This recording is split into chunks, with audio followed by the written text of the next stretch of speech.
Misteri kota tamadun yang hilang. Dalam sejarah, memang terdapat tamadun-tamadun yang wujud serta mempunyai pelbagai rahsia atau misteri yang tersembunyi. Ketika ini, terdapat penyelidik dari seluruh dunia khususnya sedang berusaha menjejak semula kota-kota tinggalan yang dikatakan hapus atau hilang ditelan zaman. Ia telah membuktikan bahawa banyak pertemuan yang dijumpai dari kajian dan penyelidikan yang berlaku. Kota-kota purba ini banyak memberikan gambaran sah bahawa sesebuah tamadun itu pernah wujud serta menjadi suatu kemegahan satu masa yang lalu. Ianya adalah tinggalan sejarah yang akan menjadi tontonan seluruh dunia bagi mempelajari adab serta asal kehidupan seluruh manusia di muka bumi. Untuk video kali ini kami akan bawakan misteri sebuah kota tamadun yang pernah hilang. Ia diberi gelar dengan nama Machu Picchu.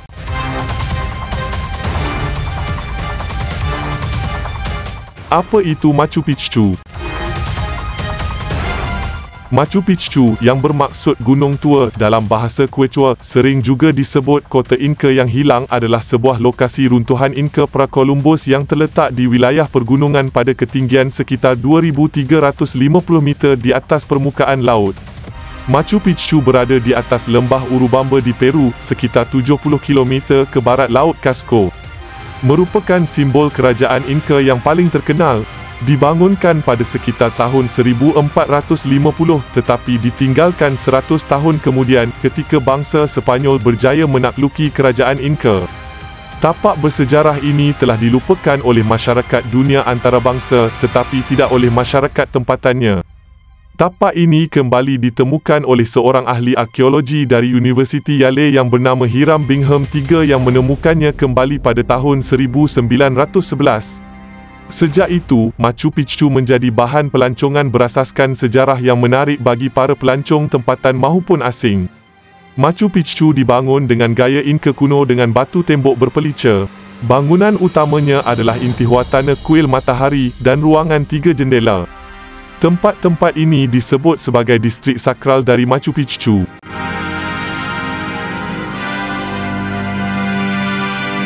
Pandangan dari negara jiran. Tapak sejarah tersebut telah ditetapkan sebagai tapak warisan dunia UNESCO sejak tahun 1983. Machu Picchu juga merupakan salah satu dari 7 keajaiban dunia baharu yang diumumkan oleh New Seven Wonders of the World. Vox Comet juga mendapatkan perhatian akibat kerosakan yang ditimbulkan oleh para pelancong, yakni jumlah pengunjung mencapai 400,000 pada tahun 2003.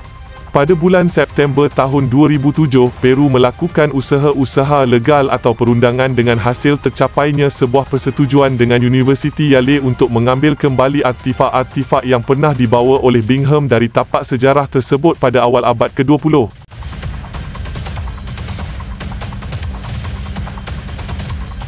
Sejarah Machu Picchu, Peru, sejak ditemukan. Ternyata peninggalan masa lalu berupa sebuah kota bukan hanya mampu ditemui pada sejarah Chichen Itza yakni Meksiko saja.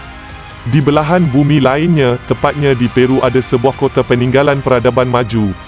Bangunan unik ini dinamai Machu Picchu. Sebagaimana bangunan kuno lainnya yang bertahan hingga kini, sejarah Machu Picchu menyimpan cerita yang menarik. Bahasa Peru atau Quechua memberi maksud Machu Picchu sebagai puncak tua. Hal ini sangat berkaitan dengan letak Machu Picchu yang menduduki daerah pergunungan. Ketinggian bangunan ini diukur dari permukaan laut adalah 2,340 meter. Jadi tidak semua orang memiliki kemampuan mengunjungi tapak kuno bersejarah warisan suku Inca tersebut. Tepatnya pada 7 Julai 2007 ada sekitar 100 juta manusia di bumi memilih Machu Picchu sebagai tempat wisata layak dikategorikan 7 keajaiban dunia. Dukungan besar yang dikirim melalui Short Message Service SMS dan internet tersebut menghasilkan keputusan yang ditetapkan oleh Swiss Foundation bahawa Machu Picchu memang layak menduduki posisi tersebut.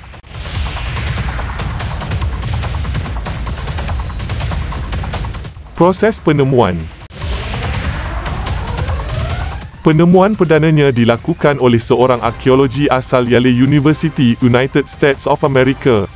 Nama arkeologi peminat tapak kuno itu adalah Hiram Bingham yang menemukan Machu Picchu tahun 1911 Masihi. Berarti masih merupakan tapak baru dibandingkan penemuan sejarah piramida Mesir, sejarah Taj Mahal maupun sejarah Kaabah. Penemunya, Bingham menemukan warisan ini secara tidak sengaja, berawal dari tugas kuliahnya yang membawanya melakukan ekspedisi ilmiah di Pergunungan Andes. Niat awal Bingham hanya menjelajahi dan mempelajari vegetasi-vegetasi liar di sana. Namun Tuhan menakdirkan dia sebagai perantara untuk membuka mata dunia akan kebesaran sebuah peradaban masa lalu. Bingham membawa seorang pemandu wisata yang lebih dulu menguasai seluk-beluk Pergunungan Andes. Mereka bersama-sama menjelajahi bahagian-bahagian Pergunungan Andes yang masih asing. Kerana hutannya lebat, maka tangan harus ikut bermain memangkas setiap lalang dan semak belukar yang sangat liar. Secara kebetulan mata Bingham menatap sebuah bangunan bernuansa kuno.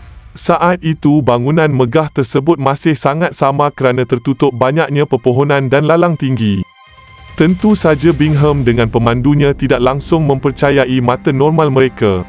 Seakan semuanya adalah pengalaman misteri yang menakutkan sekaligus menakjubkan. Tapi ternyata yang dilihatnya adalah sebuah bangunan nyata, bukan hanya imajinasinya bersama pemandu wisata. Dengan bermodalkan kepercayaan akan makna bangunan dan pengaruhnya terhadap peradaban manusia, Bingham semakin berkeinginan.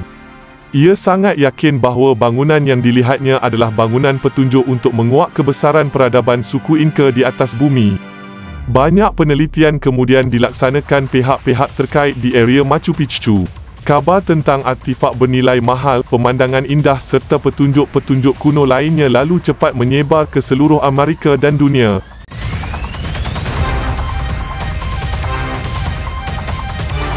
Teori bangunan Machu Picchu.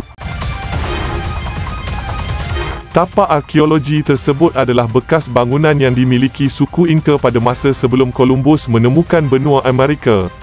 Lokasi tepatnya ada di bangunan reruntuhan lembah Urubamba, Peru. Sebuah tempat 70 km sebelah barat Laut Casco merupakan kota yang dilapisi emas. Pendiri kota megah itu adalah orang yang sama dengan pendiri kerajaan Inca yang bersiri sejak tahun 1440 Masihi. Pachacutec Yupankui adalah raja pertama di kerajaan Inca.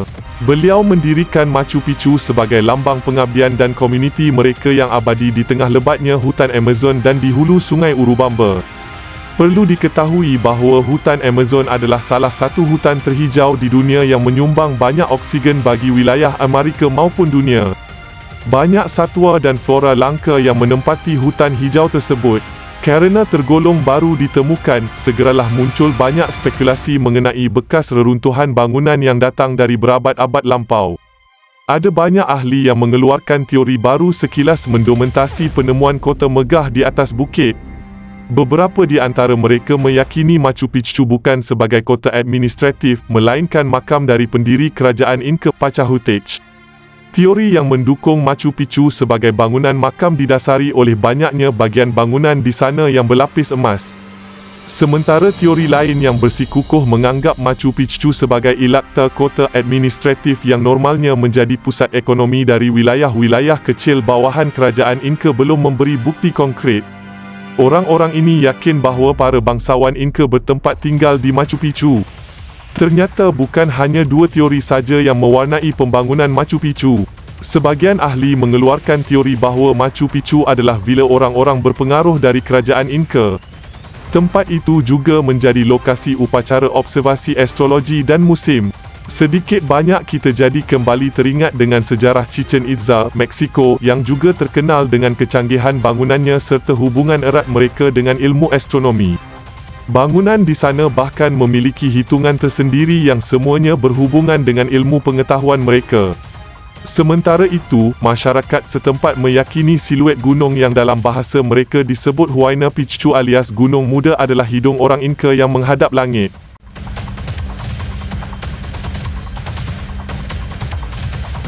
Arkitek Machu Picchu. Sebagaimana sejarah Colosseum mengatur tempat duduk penonton di dalam bangunan titelnya, Machu Picchu juga memiliki tatanan sendiri dalam bangunan. Tapak ini memiliki banyak tingkatan di mana setiap tingkatannya menggambarkan ketinggian kekuasaan dan kehormatan mereka di masyarakat.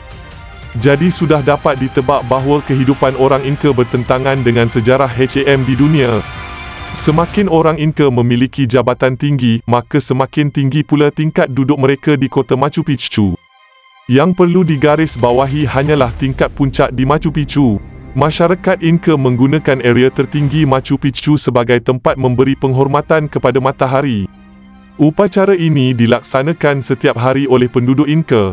Hasil kebudayaan suku Inca. Dari sini kita dapat mengetahui ternyata kebiasaan menyembah matahari yang datang dari zaman kuno bukan hanya dimiliki oleh orang-orang Jepun di timur saja. Bahkan orang kuno di daratan Amerika juga suka menyembah matahari.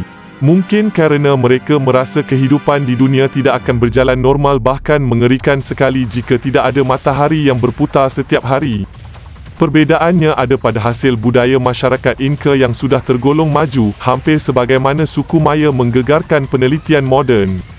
Orang Inca di sekitaran Machu Picchu memiliki sebuah batu yang besarnya hampir sama dengan piano klasik. Batu tersebut bukan batu kuno biasa. Orang Inca menyebutnya Intihuatana yang berarti tempat tambatan matahari. Dan ternyata fungsinya adalah sebagai jam matahari pengingat waktu bagi kehidupan orang Inca. Kebiasaan lain suku Inca yang sama dengan suku Maya terletak pada dunia pertaniannya. Kedua suku besar ini terbiasa memelihara banyak tanah pertanian untuk digunakan sebagai tempat menghidupi keluarga. Tanaman yang dibudayakan adalah tanaman pokok bagi mereka seperti koka, jagung serta mawar dan sayuran lain. Masyarakat Inca menanam koka bukan berarti mereka sudah menggunakan dadah sebagaimana olahan kokain dan beberapa jenis dadah abad moden ini. Setidaknya kita dapat mengetahui persamaan orang kuno dengan orang moden. Sebagaimana kebiasaan penduduk adat di wilayah Papua, Indonesia mengonsumsi ganja sebagai lalapan teman nasi sehari-harinya. Tentu kita tidak dapat menyalahkan mereka begitu saja, apalagi sampai menganggap bangunan peninggalan mereka tidak penting dimasukkan sejarah hanya kerana kebiasaan kuno tersebut. Ada alasan lain yang dapat dijelaskan secara ilmiah mengapa masyarakat kuno suka mengonsumsi hasil pertanian dari tanaman bahan dasar dadah.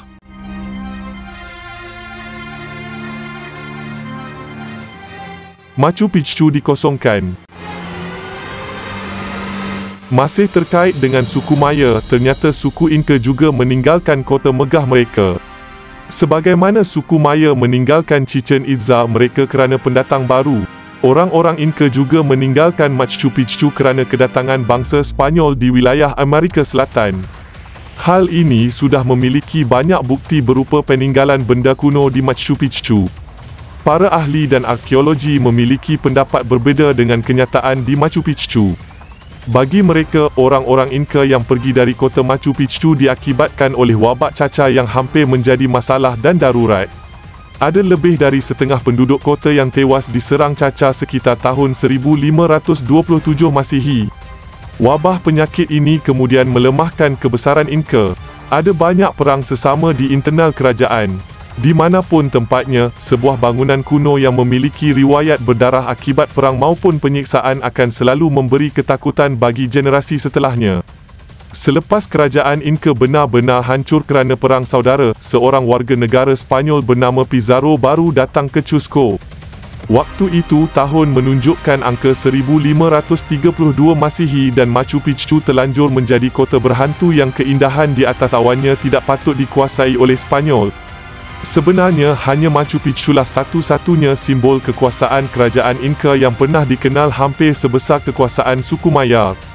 Tapak warisan budaya tersebut diakui UNESCO sebagai World Heritage alias tempat warisan budaya dunia pada tahun 1982. Hanya saja penetapannya di sebagai 7 keajaiban dunia baru berhasil beberapa dekad setelah itu. Tapak Machu Picchu sempat mendapat perhatian publik bukan kerana keindahannya yang menggantung di atas awan. Objek wisata tersebut terkenal kerana banyak turis yang datang bukan mempelajari sejarahnya tetapi membekaskan banyak kerusakan di bahagian tapaknya. Padahal Machu Picchu adalah salah satu tapak penting yang menjadi bukti betapa pada zaman dahulu banyak peradaban kuno yang memiliki seni arsitektur lebih tinggi dari seni arsitektur masa kini. Sesungguhnya kita beruntung kerana mampu belajar dengan kehidupan tamadun zaman terdahulu. Terima kasih kepada para pengkaji dan penyelidik yang bertungkus lumus membawa semula peninggalan lama atau purba ini kepada khalayak ramai. Ini memberi kita semua suatu ilmu sejarah yang berasas agar kita mengetahui peradaban lama. Semoga video ini dapat memberi manfaat yang baik kepada semua. Hingga bertemu lagi di video seterusnya. Terima kasih kerana setia menonton.